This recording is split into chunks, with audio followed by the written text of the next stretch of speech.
Hello प्यारे बच्चों, good morning. कैसे हैं आप लोग? उम्मीद करते हैं आप लोग अच्छे होंगे, स्वस्थ होंगे और मस्त होंगे और अपनी पढ़ाई जम के कर रहे होंगे। प्यारे बच्चों, आज हम जो क्वेश्चन लेके आए हैं, ये question most VBI important question है।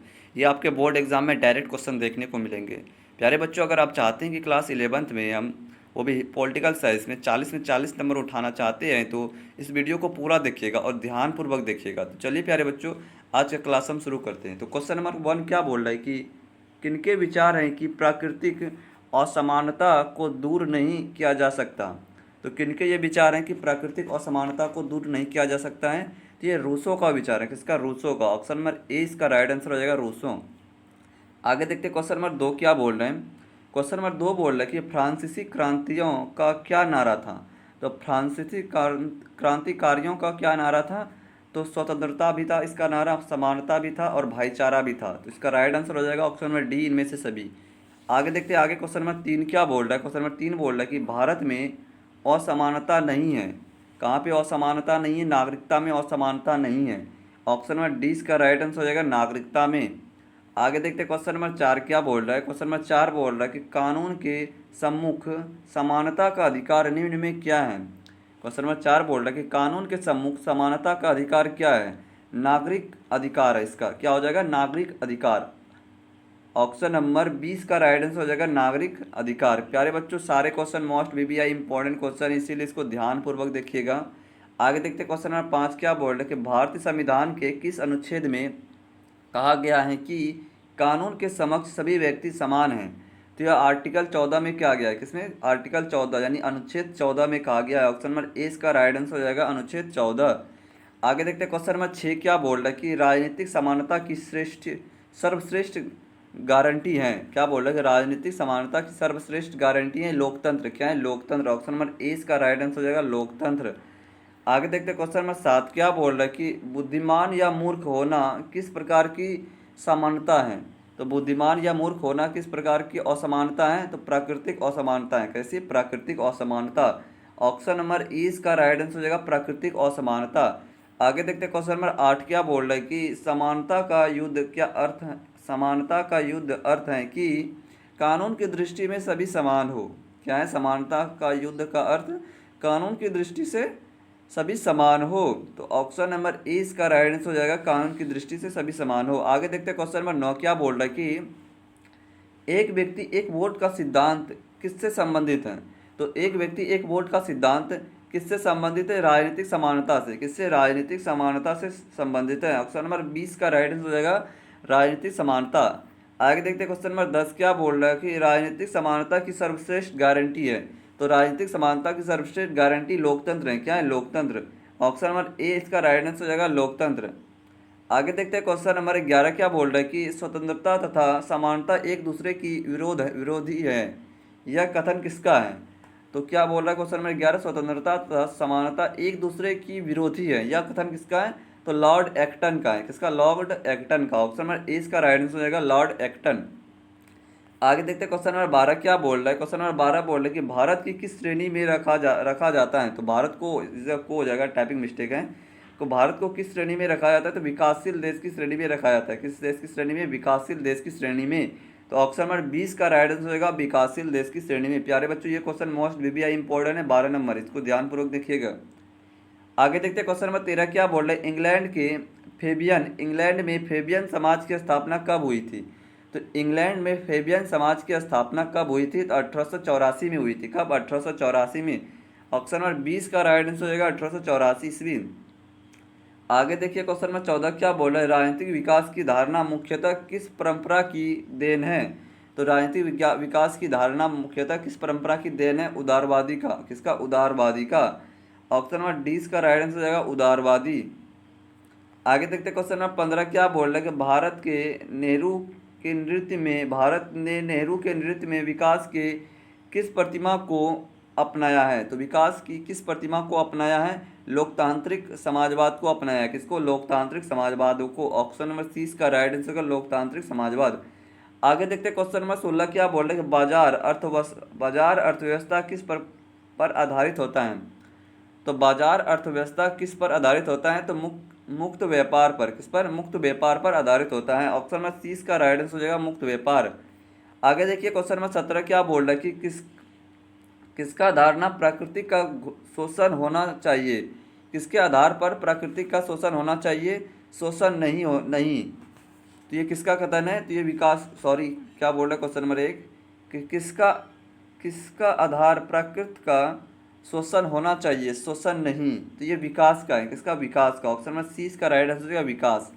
आगे देखिए क्वेश्चन नंबर 18 क्या बोल रहा है कि राजनीतिक अल्प विकास के सिद्धांत में फ्रैंक का ध्यान किन देशों पर केंद्रित है। तो फ्रैंक का ध्यान किन देशों पर केंद्रित है, तो लैटिन अमेरिका देशों पर केंद्रित है। किस पे, लैटिन अमेरिका देशों पर। ऑप्शन नंबर 20 का राइट आंसर होगा लैटिन अमेरिकी देशों पर।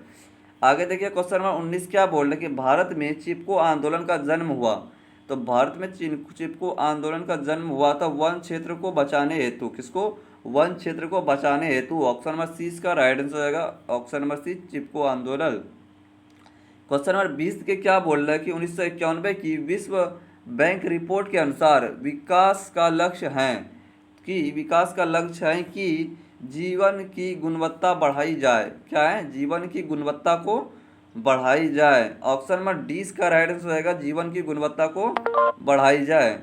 आगे देखते हैं आगे क्या बोल रहा है क्वेश्चन नंबर 21। क्वेश्चन नंबर 21 बोल रहा है कि वसुवैध क्या बोल रहा है, वसुवैध वसुवैध कुटुंबन की धारणा पर आधारित किस धारणा पर आधारित है। तो अल्प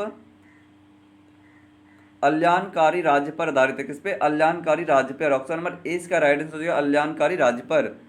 आगे देखते हैं आगे क्वेश्चन नंबर 22 क्या बोल रहा है कि किस वर्ष क्या बोल रहा है कि किस वर्ष सोवियत संघ का विघटन हुआ। तो किस वर्ष सोवियत संघ का विघटन हुआ था, 1991 में हुआ था सोवियत संघ का विघटन। कब, 1991 में। ऑप्शन नंबर 20 का राइट आंसर हो जाएगा 1991। आगे देखिए क्वेश्चन नंबर 23 क्या बोल रहा है किसने कहा कि राष्ट्रवाद एक बड़ा खतरा है।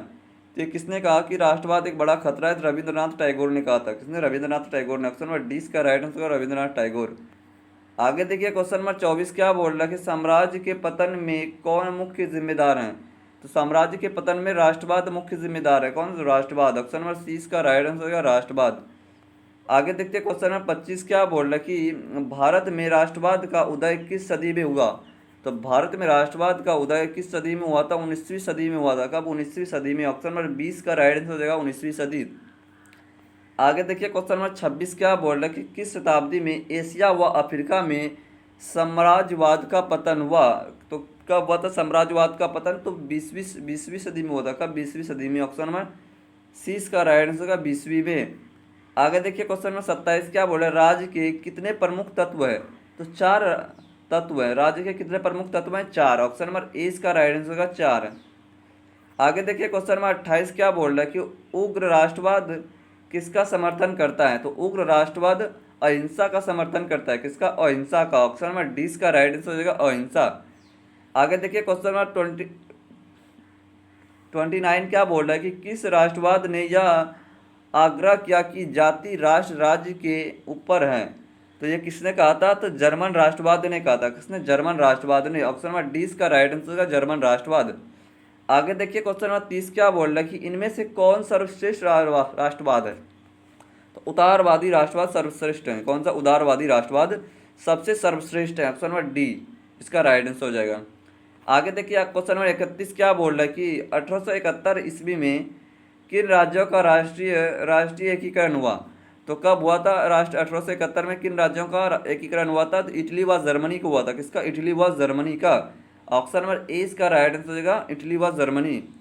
आगे देखिए क्वेश्चन नंबर 32 क्या बोल रहा है कि राष्ट्रों को कल्पित समुदाय किसने कहा। तो राष्ट्रों को कल्पित समुदाय किसने कहा था, बेनेडिक्ट एंडर्स ने। किसने, बेनेडिक्ट एंडर्स ने कहा था। ऑप्शन नंबर 20 का राइट आंसर हो जाएगा। आगे देखिए क्वेश्चन नंबर 33 क्या बोल रहा है कि जर्मन का एकीकरण किस वर्ष हुआ था। तो जर्मन का एकीकरण 1990 में हुआ था। कब, 1990 में। ऑप्शन नंबर 20 का राइट आंसर हो जाएगा 1990। आगे देखिए क्वेश्चन नंबर 34 क्या बोल रहा है कि टैगोर व गांधी जी के अनुसार राष्ट्रवाद किसका सूत्री है। तो किसका शत्रु है, क्या बोल रहा है, टैगोर व गांधी जी के अनुसार राष्ट्रवाद किसका शत्रु है।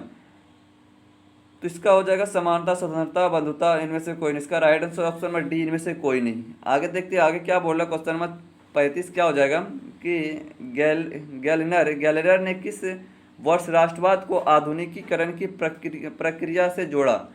तो कब जोड़ा था? तो सन 1983 में जोड़ा था। कब? सन 1983 में। ऑप्शन नंबर ए इसका राइट आंसर होगा सन 1983। आगे देखिए क्वेश्चन नंबर 36 क्या बोल रहा है कि भारतीय संविधान के किस अनुच्छेद में संशोधन की प्रक्रिया का वर्णन है? तो किसमें है संशोधन की प्रक्रिया का वर्णन? आर्टिकल 368 में। किसमें? आर्टिकल 368 यानी अनुच्छेद 368 में। ऑप्शन नंबर 20 का राइट आंसर हो जाएगा अनुच्छेद 368। आगे देखिए क्वेश्चन नंबर 37 क्या बोल रहा है कि स्वराज मेरा जन्मसिद्ध सिद्धांत, जन्मसिद्ध अधिकार है और इसे मैं लेकर रहूंगा, यह कथन किनका है? तो यह कथन लोकमान्य तिलक का है। किसका? लोकमान्य तिलक का। ऑप्शन नंबर 20 का राइट आंसर होगा लोकमान्य तिलक। आगे देखिए क्वेश्चन नंबर 38 क्या बोल रहा है कि करो या मरो का नारा किसने दिया था? तो करो या मरो का नारा महात्मा गांधी ने दिया था। किसने? महात्मा गांधी ने। ऑप्शन नंबर 20 का राइट आंसर होगा महात्मा गांधी। आगे देखिए क्वेश्चन नंबर 39 क्या बोला है, कब भारत को एक निरपेक्ष राज्य घोषित किया गया? तो भारत को कब एक निरपेक्ष राज्य घोषित किया गया था? 1976 में। कब? 1976 में। ऑप्शन नंबर 20 का राइट आंसर हो जाएगा 1976। आगे देखिए क्वेश्चन नंबर 40 क्या बोल रहे कि भारतीय संविधान का आधारभूत दर्शन क्या है? तो लोकतांत्रिक समाजवाद है। क्या है? लोकतांत्रिक समाजवाद। ऑप्शन नंबर 20 का राइट आंसर होगा लोकतांत्रिक समाजवाद। आगे देखिए क्वेश्चन नंबर 41 क्या बोल रहे कि संविधान सभा के किस सदस्य ने समाजवाद का समर्थन किया था? तो संविधान सभा के किस सदस्य ने समाजवाद का समर्थन किया था? तो जवाहरलाल नेहरू ने किया था। किसने? जवाहरलाल नेहरू ने। ऑप्शन नंबर 30 का राइट आंसर होगा जवाहरलाल नेहरू। आगे देखिए क्वेश्चन नंबर 42 क्या बोल रहा है कि पूर्ण स्वराज का आह्वान किसने किया था? क्या बोल रहा है कि पूर्ण स्वराज का आह्वान किसने किया था? तो यह क्या था? जवाहरलाल नेहरू ने किया था। किसने? जवाहरलाल नेहरू ने। ऑप्शन नंबर 20 का राइट आंसर हो जाएगा जवाहरलाल नेहरू। आगे देखिए क्वेश्चन नंबर 43 क्या बोल रहे कि भारतीय संविधान पर निम्नलिखित में से किसने सर्वाधिक प्रभाव छोड़ा? तो किसने छोड़ा था? भारत सरकार अधिनियम ने छोड़ा था। किसने? भारत सरकार अधिनियम ने। ऑप्शन नंबर 30 का राइट आंसर हो जाएगा भारत सरकार अधिनियम। आगे देखिए क्वेश्चन नंबर 44 क्या बोल रहा है कि भारत की संविधान सभा गठित करने का अधिकार क्या था? तो भारत की संविधान सभा गठित करने का अधिकार क्या था? Cabinet mission plan 1946। क्या था? Cabinet mission plan 1946। तो ऑप्शन नंबर 20 का राइट आंसर हो जाएगा कैबिनेट मिशन प्लान 1946। आगे देखिए क्वेश्चन नंबर 45 क्या बोल रहा है कि भारतीय संविधान में है, क्या है? भारतीय संविधान 350 में भारतीय संविधान में है 350 से अधिक आर्टिकल हैं। क्या? 350 से अधिक आर्टिकल हैं, यही है भारतीय संविधान में।